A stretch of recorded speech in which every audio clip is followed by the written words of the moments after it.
Long before recipe blogs and celebrity chefs, British families relied on worn cookbooks passed down through generations, their pages stained with flour, creased from constant use, and filled with recipes that defined everyday life. These weren't fancy restaurant creations or complicated French techniques. They were honest, straightforward dishes born from necessity, thrift, and the simple ingredients available in post-war Britain and the decades that followed. From mining families in South Wales to suburban kitchens in Surrey, these recipes appeared again and again in household favourites like Mrs Beeton's cookbooks, the Biro Flour Book, and countless handwritten family collections. They represented comfort, economy, and the art of making something filling from very little.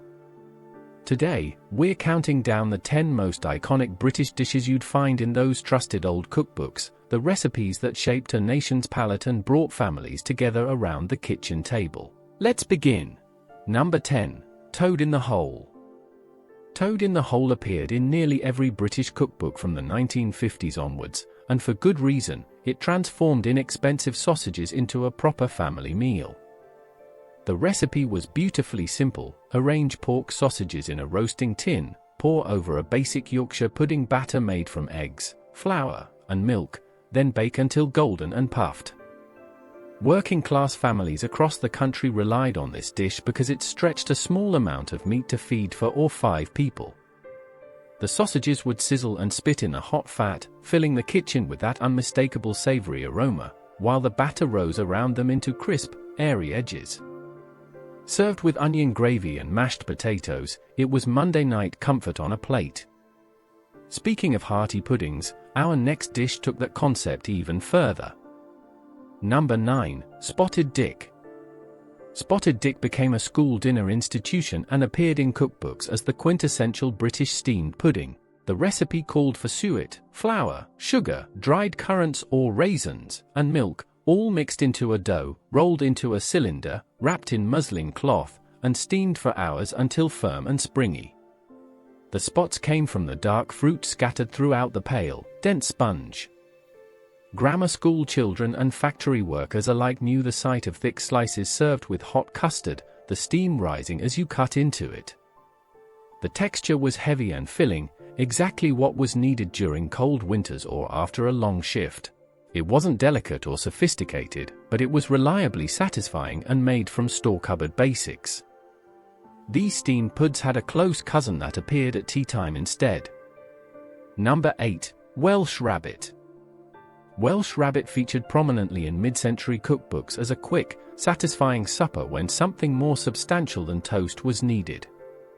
Unlike simple cheese on toast, proper rabbit required a mixture of grated strong cheddar melted with butter, a splash of beer or milk, mustard powder, and sometimes Worcestershire sauce, all whisked together and spread thickly onto toasted bread before being grilled until bubbling and golden. The smell of sharp cheese browning under the grill became synonymous with late suppers and weekend lunches. It appeared on cafe menus, in British Railways dining cars, and in countless home kitchens from Cardiff to Canterbury. The recipe demonstrated how a few good ingredients, treated properly, could create something far superior to the sum of their parts. Another store-cupboard hero waited just around the corner. Number 7. Liver and Bacon. Liver and bacon was a weeknight staple found in every practical British cookbook, valued for being both economical and nourishing.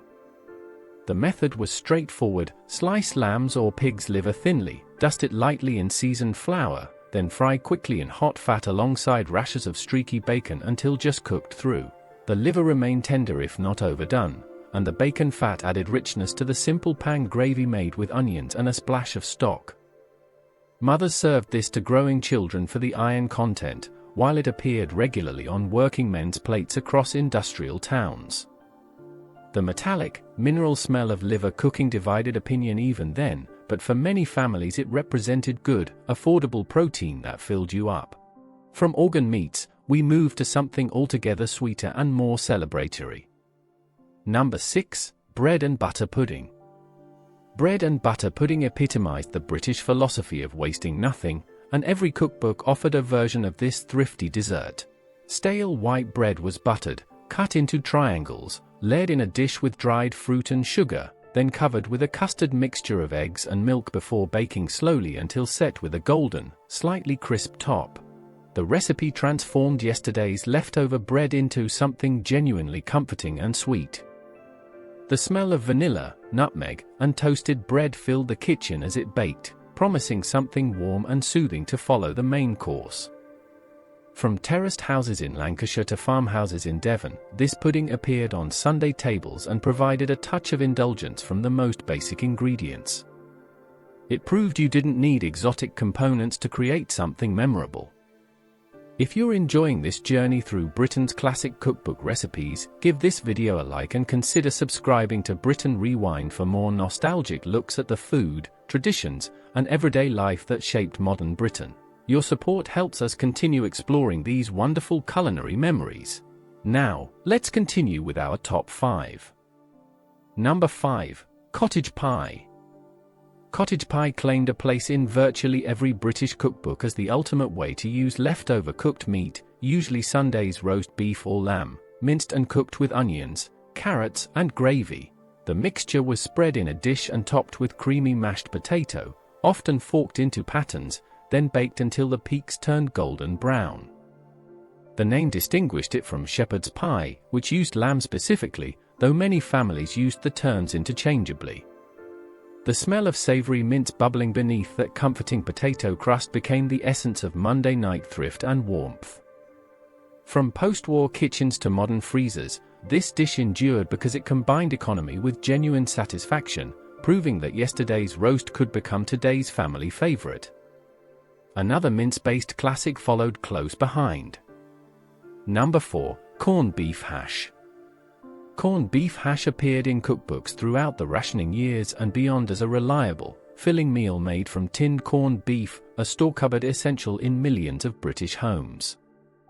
The method was beautifully simple: dice potatoes and onions, fry them until golden, then add chunks of corned beef from the tin, breaking it up as it heated through and crisped at the edges.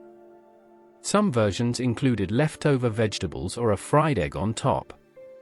The salty, savory smell and the satisfying texture of crispy potato against soft, salty beef made this a weeknight winner. From factory workers' packed lunches to quick family teas, corned beef hash represented resourcefulness and practicality. The distinctive key used to open those oblong tins became a familiar kitchen tool, a small ritual before a simple, honest meal. Our top 3 now take us deeper into British culinary memory. Number 3. Victoria sponge. The Victoria sponge held a place of honor in British baking, appearing in every reputable cookbook as the measure of a good baker's skill.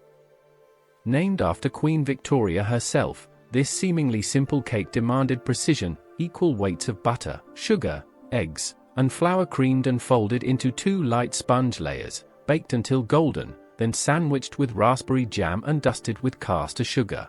The magic lay in achieving that perfect, airy crumb, light enough to compress slightly when you bit into it, yet substantial enough to hold the sweet jam filling.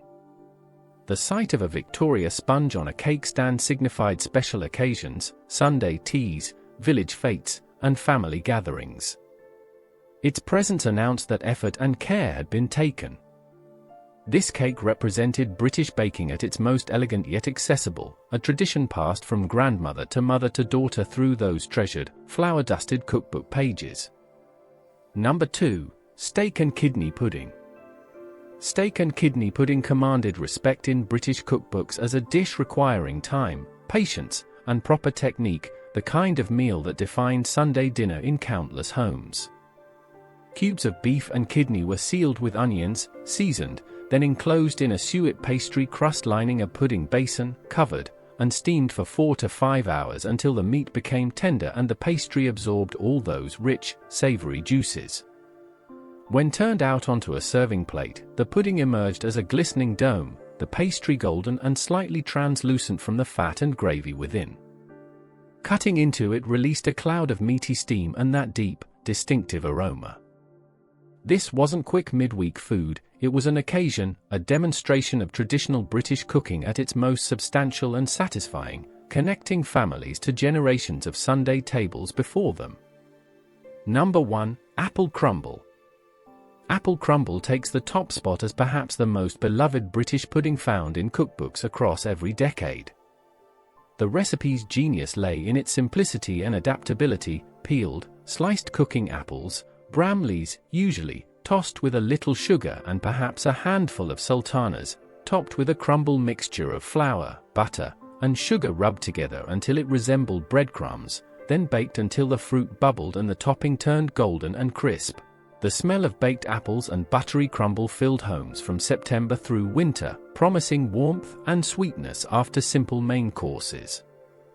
Served with custard, cream, or even evaporated milk, it appeared at school dinners, church socials, and family tables everywhere. Apple Crumble represented everything essential about British cooking: seasonal ingredients, minimum fuss, maximum comfort. It required no special equipment or expertise, just good apples and willing hands, making it genuinely democratic, genuinely British. These 10 dishes represent far more than recipes on yellowing pages. They're edible memories of a Britain that valued thrift, simplicity, and making the most of what you had.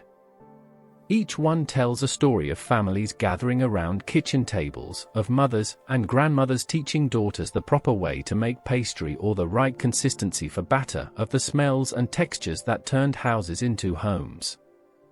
These weren't restaurant dishes or sophisticated cuisine, they were everyday comfort, honest food that sustained working families through decades of change.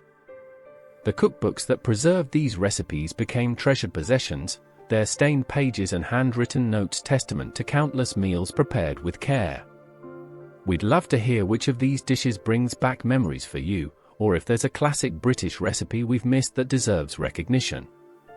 Share your stories in the comments below. Until next time, this has been Britain Rewind, keeping our culinary heritage alive, one recipe at a time.